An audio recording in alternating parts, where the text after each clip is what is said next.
Rules کے بغیر جب دنیا بنتی چلی جا رہی ہے، جس میں امریکہ ایک واحد سپر پاور ہے جس کو کوئی روکنے والا نہیں ہے، وہاں پہ وہ پوری کوشش کر رہے ہیں کہ وینزویلا جیسی ایک سونے کی چڑیا جو ہے اس پر قبضہ کر لیا جائے۔ امریکی صدر نے اعلان کیا ہے وینزویلا کے اوپر چڑھائی کا۔ اب تک امریکہ نے 4000 میرینز ہیں، یعنی جو ان کی نیوی کے جو فوجی ہیں ان کو وہاں پہ ڈپلوائے کیا ہے۔ 3 فریگیٹس کو یعنی ڈسٹرائرز کو، جو کہ نیوی کے بڑے جہاز ہوتے ہیں جو بمباری کر سکتے ہیں جا کے وینزویلا کے سرحدی علاقوں میں، اور ساتھ 2 سب میرینز بھی انہوں نے وہاں پہ بھیجی ہیں۔ ثقلین امام عرض کروں لندن سے تجزیے لے کے آپ کی خدمت میں حاضر ہوں۔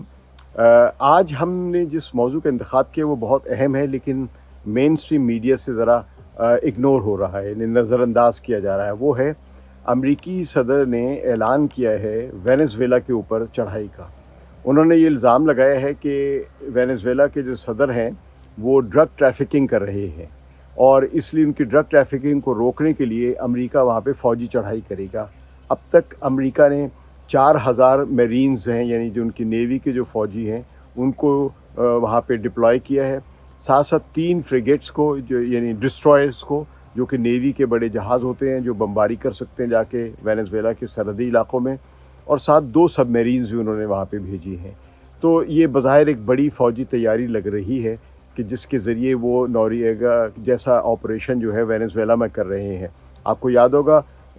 جنرل نوریگا ایک امریکہ کے اتحادی ڈکٹیٹر تھے پاناما میں، جو امریکہ کے لیے کام کرتے رہے، CIA کے لیے کام کرتے رہے، اور اس دوران وہ ڈرگز ٹریفکنگ بھی کرتے تھے۔ تو لیکن امریکہ نے کبھی اعتراض نہیں کیا جب تک کہ وہ ان کے لیے کام کرتے رہے۔ پھر بالآخر 1989 میں یعنی 1989 میں انہوں نے جنرل نوریگا جو تھا ذرا اپنے آپ کو آزاد محسوس کرنا شروع کر دیا۔ انہوں نے یہ محسوس کرانے کی کوشش کی، دنیا کو یہ باور کرانے کی کوشش کی کہ اب پاناما ایک آزاد ملک ہے، اور اس زمانے میں پاناما کینال بھی کھلنے والی تھی جو کہ امریکہ کی مالی امداد سے تعمیر ہوئی تھی۔ تو اب اس حالت میں امریکہ نے ان سے خطرہ محسوس کیا، اور وہ جو ڈرگ ٹریفکنگ پہلے ہی سے کر رہے تھے اس کا بہانہ بنا کر ان کی حکومت کا تختہ الٹ دیا، اور وہاں پہ اپنی مرضی کی ایک حکومت بٹھا دی جا کے۔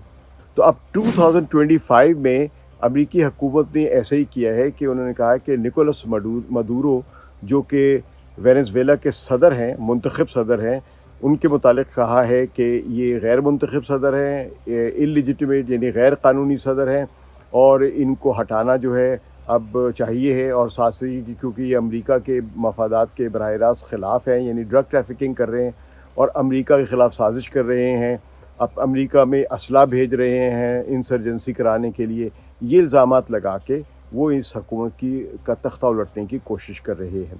اب یہ اگر آپ دیکھیں جیسے ڈونلڈ ٹرمپ صاحب صدر بنے تھے تو انہوں نے جو ابتدائی طور پہ جو چند ایک صدارتی ایگزیکٹو آرڈرز جاری کیے تھے،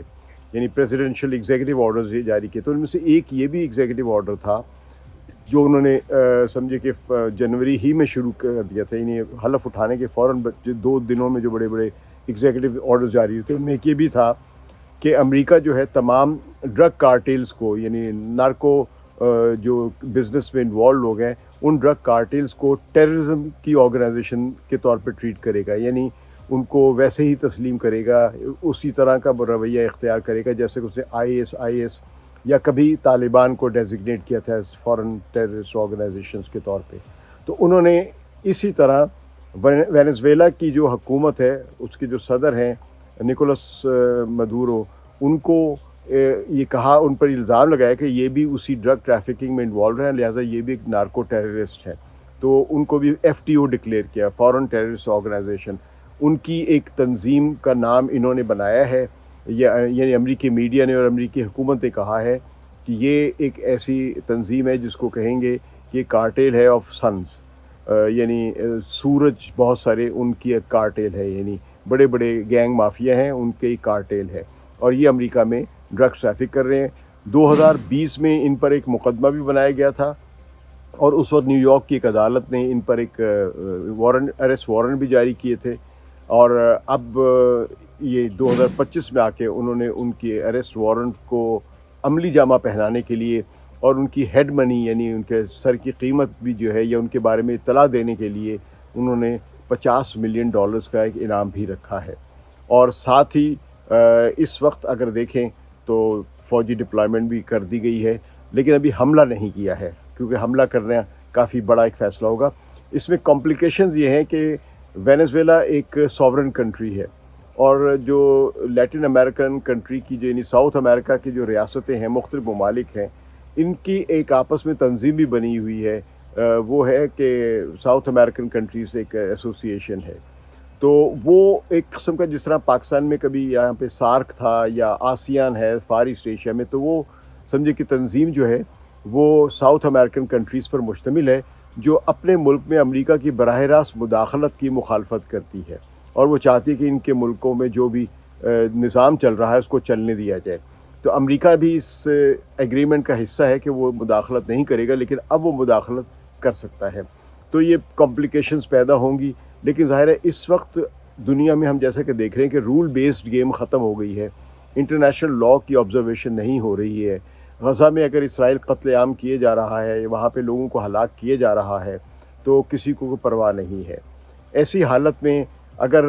امریکی صدر کا یہ فیصلہ اس پر عمل درآمد ہوتا ہے اور وینزویلا پہ امریکی فوج چڑھائی کرتی ہے، تو دنیا کے قانون جو مرضی کہیں، لیکن امریکہ کو روکنا کسی کے بس میں نہیں ہوگا. اگرچہ وینزویلا جو ہے وہ چین، روس، ایران ان کا اتحادی بن چکا ہے، اور کیوبا بھی اس کے ساتھ کھڑا ہوا ہے. یعنی وہ ممالک جو تاریخی طور پر سر جنگ میں سوشلسٹ بلاک یا اینٹی کیپٹلزم کے خلاف رہے ہیں، وہ سب وینزویلا کے ساتھ کھڑے ہوئے ہیں. اب اگر ہم غور سے دیکھیں تو سب سے بڑی وجہ جو ہے وینزویلا میں امریکہ کی جو نظر ہے اور کافی عرصے سے ہے، وہ یہ ہے کہ یہاں پہ شاید دنیا کا سب سے زیادہ پروون یعنی ثابت شدہ تیل کے ذخائر ہیں. یہاں پہ بتایا جاتا ہے، اور ذمہ دار ذرائع سے یعنی یونائٹڈ اسٹیٹس جیولوجیکل سروے جو ہے اس کی پروون ریکارڈ کے مطابق کہ یہاں پہ ثابت شدہ جو تیل کے ذخائر ہیں وہ 3 بلین بیرل سے زیادہ ہیں، 3 ارب بیرل سے زیادہ ہیں. جبکہ آپ اندازہ لگا لیں کہ سعودی عرب کو جو اس وقت تیل پروڈیوس کرنے والا سب سے بڑا ملک سمجھا جاتا ہے، وہاں پہ 257 ارب بیرل تیل ہے. تو یعنی اس کا 50 ارب بیرل زیادہ ہے وینزویلا میں. پھر وینزویلا میں سونے کے ذخائر بھی ہیں. تو اگر آپ کو یاد ہوگا کہ ایک فلم بنی تھی ڈائمنڈز آر بلڈ، تو یا بلڈ ڈائمنڈز یہ نام تھا اس کا، اس پر ایک ورلڈ بینک نے ایک رپورٹ بھی بنائی تھی کہ کس طرح افریقن کنٹریز میں جو ان کے ذخائر ہوتے ہیں، جو ان کی معدنیات ہوتی ہیں، جو ان کی قومی دولت نکلتی ہے، وہ انہی ملکوں کے لیے کتنا بڑا عذاب بن جاتی ہے. تو یہ دیکھتے ہوئے اب نظر آ رہا ہے کہ وینزویلا میں جو قدرت نے ایک دولت دی ہوئی ہے، یہی دولت وینزویلا کے لیے اصل مسئلہ ہے، اور اسی لیے امریکہ جو ہے اس ملک کو اپنے قبضے میں رکھنا چاہتا ہے. تو یعنی قبضے سے مراد ہے کہ وہاں پہ ایک ایسی حکومت کا قیام چاہتا ہے جو امریکہ کی ہر بات مانے، یعنی جو اس کا ایک ایسا اتحادی بن جائے جس کو جو امریکہ کہے، یعنی امریکی کمپنیاں آئیں وہاں پہ سرمایہ کاری کریں، پیسے بنائیں، دولت بنائیں، عوام کو فائدہ ہو نہ ہو، جو کہ پہلے بھی تھا. یعنی سمجھے کہ 1999 سے پہلے تک کا جو حالات تھے اس میں یہی تھا کہ وینزویلا پر ایک ایسی حکومت تھی جو امریکہ کی اتحادی تھی اور امریکہ ہی کے لیے کام کرتی تھی. عوام کو فائدہ ہو نہ ہو، لیکن امریکی کمپنیاں جنہوں نے تیل کے کنویں کھودے تھے اور ایکسپورٹ کری تھی، اس کا سارا پروفٹ امریکہ منتقل ہو جاتا تھا، جو کہ عالمی سامراج کا ایک عام طریقہ ہے، استعماریت کا ایک عام طریقہ ہے کہ کسی بھی کمزور ملک کو تیسری دنیا کے تھرڈ ورلڈ کنٹری کے ڈیولپنگ کنٹری کو پر جا کے قبضہ کرتے ہیں، اس کے معدنی وسائل پہ قبضہ کر لیتے ہیں، اور پھر ان کو ڈیولپ کر کے خود ایک بزنس کرتے، کاروبار کرتے ہیں. اپنے اس ملک کو زیادہ فائدہ نہیں ہوتا ہے ساری معدنی دولت کا، صرف وہاں کے جو حکمران طبقہ ہوتا ہے اس کو رشوت کے طور پہ بہت سارے پیسے ملتے رہتے ہیں یا ان کو انعام ملتا رہتا ہے. جیسا کہ کبھی ایران میں بھی تھا، ہیوگو شاویز کے زمانے میں بھی ایک کو کی کوشش کی گئی تھی، بلکہ ان کی حکومت کا تختہ بھی الٹ دیا گیا تھا، لیکن یہ تختہ صرف 45 گھنٹے ہی ان کو اقتدار سے محروم کیا جا سکا، کیونکہ عوام ان کے ساتھ ان کی حمایت میں سڑکوں پر نکل آئے تھے، اور فوج نے پھر بھی یعنی ان کے جو فوج میں حامی لوگ تھے، لائل جو لوگ تھے، وفادار، انہوں نے اس کو ناکام بنایا اور ان کو دوبارہ صدر بحال کر دیا گیا. پھر انہوں نے الیکشن کرائے اور وہ چلتے رہے.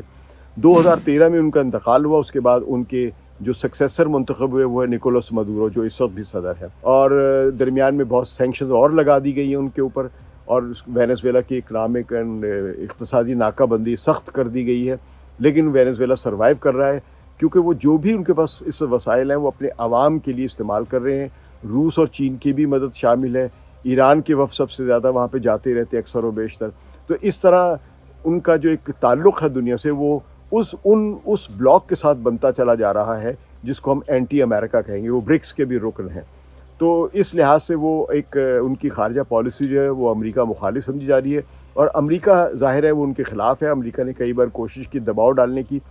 فوجی طور پہ ابھی تک حملہ کرنے کی کوشش نہیں کی، لیکن اب نظر یہ آ رہا ہے کہ امریکہ جو ہے وہ وینزویلا پہ فوجی مداخلت کر کے رژیم چینج کرنے کی منصوبہ بندی کر رہا ہے۔ اسی لیے انہوں نے اعلان کیا ہے کہ وہ جو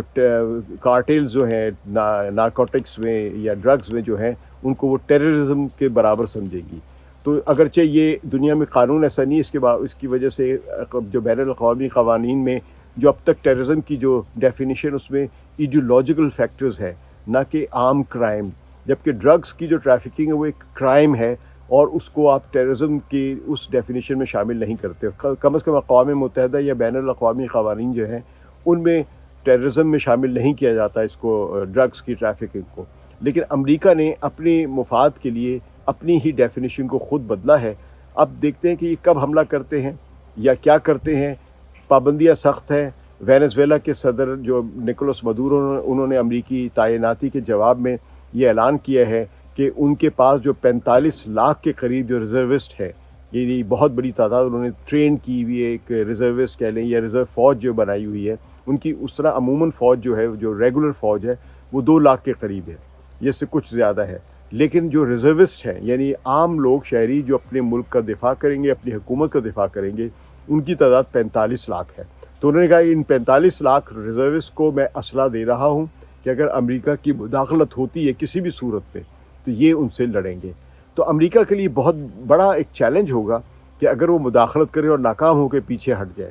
تو اس لیے ان کو بہت سوچنا پڑے گا ان کی فوج کو کہ وہ مداخلت کرے نہ کرے۔ اس دوران ہم دیکھ رہے ہیں کہ امریکی صدر ڈونلڈ ٹرمپ جو ہے وہ بظاہر 6 جنگوں کی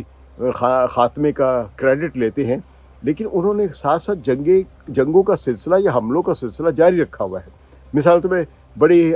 ماضی قریب میں جو 2 بڑے حملے انہوں نے کیے ہیں، ایک تو یمن پہ کیا جو بظاہر ان کے خیال میں کامیاب ہوا، لیکن بین الاقوامی امور کے ماہرین یہ کہہ رہے ہیں کہ ان کی تمام حملوں کے باوجود وہ یمن کی پالیسی تبدیل کرنے میں ناکام رہے ہیں اور خود ان امریکی فوجوں کو بحیر احمر سے وڈرا کرنا پڑا ہے۔ تو یہ یمن کی کامیابی سمجھی جائے گی، نہ کہ امریکی صدر کی۔ اس کے علاوہ انہوں نے ایران کے جوہری تنصیبات پر حملے کیے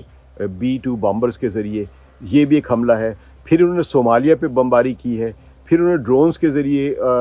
کچھ یمن کے آس پاس کے علاقوں میں حملے کیے۔ تو ابھی ان کے حملوں کا سلسلہ ختم نہیں ہوا ہے جو بظاہر وہ کریڈٹ لے رہے ہیں جنگ بندی کے۔ تو امریکہ کی پالیسی دراصل کوئی اصولی پالیسی نہیں ہے، اس وداؤٹ رولز یعنی رولز کے بغیر جب دنیا بنتی چلی جا رہی ہے، جس میں امریکہ ایک واحد سپر پاور ہے جس کو کوئی روکنے والا نہیں ہے، تو وہاں پہ وہ پوری کوشش کر رہے ہیں کہ وینزویلا جیسی ایک سونے کی چڑیا جو ہے اس پر قبضہ کر لیا جائے، یعنی جہاں پہ تیل کی دولت بھی ملے گی، سونے کے ذخائر بھی ہیں اور ایک بہت بڑا خطہ بھی ہے، وہاں کے عوام بہرحال اپنے ملک کا دفاع کریں گے۔ تو ابھی ہمیں دیکھنا ہوگا کہ یہ فوجی جو تعیناتی کی ہے امریکہ نے، یہ کس طرح جائے گی۔ ماہرین یہ بتا رہے ہیں کہ اس میں رسک بہت زیادہ ہے، خطرات بہت زیادہ ہیں، کیونکہ اگر وہاں کے لوگ کھڑے ہوں گے اور جیسا کہ حالات بتاتے ہیں کہ وہاں کے عوام میں، اور خاص طور پہ جیسا کہ میں نے عرض کیا کہ وہاں کے جو مقامی پرانے امریکی ہیں، یعنی جو وینزویلا کے شہری ہیں، جو کہ غیر سفید فام لوگ ہیں، جن کو ہم اپنی زبان میں ریڈ انڈین ٹائپ کے پرانے امریکی جو کہلا سکتے ہیں، وہ ویسے اپنے آپ کو بولیوارین کہلاتے ہیں، تو وہ لوگ اگر کھڑے رہتے ہیں تو امریکی فوج کو قبضہ کرنے کے باوجود امن نہیں ملے گا، شاید عراق سے زیادہ بدتر حالات ہو، کیونکہ عراق میں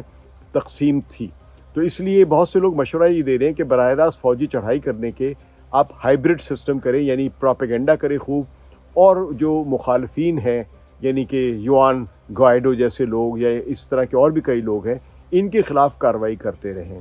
تو یعنی ان کے ذریعے نکولس مدورو کو ناکام بنانے کی کوشش کریں تاکہ بالآخر یہ جنگ اتنی طویل ہو جائے کہ وہاں کے عوام تنگ آ جائیں اور پھر کہیں کہ ہاں جی ہمیں اب روٹی سپلائی کر دو، جو کہ اب غزہ میں آپ دیکھ رہے ہیں کہ غزہ میں کامیابی نہیں ہوئی اسرائیلی فوج کو، لیکن وہ کوششیں کر رہی کہ اتنی سٹارویشن کی جائے کہ بالآخر غزہ کے لوگ خود کہیں کہ بھئی ہمیں خوراک دو، کھانا دو، چاہے ہماری آزادی چھین لو۔ تو یہ امریکہ شاید کوشش کرے، لیکن ابھی دیکھتے ہیں کہ کیسے آگے بات بڑھتی ہے۔ ابھی تک اس پہ چین اور روس جو ہے انہوں نے تشویش کا اظہار کیا ہے اور اس چیز کو ویلکم نہیں کیا ہے، اور جو دوسرے لیٹن امریکن کنٹریز ہیں انہوں نے بھی اس کا خیر مقدم نہیں کیا ہے بلکہ تنقید کی ہے۔ برازیل نے اس پر تنقید کی ہے،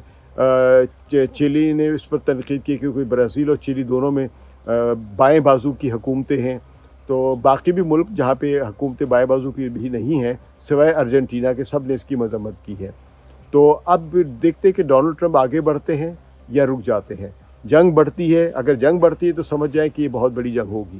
کیونکہ پھر اس میں لیٹن امریکن کنٹریز میں پوری ایک عدم استحکام آئے گا اور یہ پھر کوئی ملک محفوظ نہ رہ سکے شاید۔ اب اس پر ہم ابھی مزید دیکھیں گے کیا پیش رفت ہوتی ہے۔ میری اس تجزیے پر اگر آپ کوئی رائے دینا چاہیں تو ضرور دیں، کامنٹس میں آئیں، بات کریں، سوال کریں۔ میں کوشش کروں گا کہ آپ کے زیادہ سے زیادہ سوالوں کے جوابات دے سکوں۔ بہت شکریہ۔ ثقلین امام کو اجازت دیجیے۔ خدا حافظ۔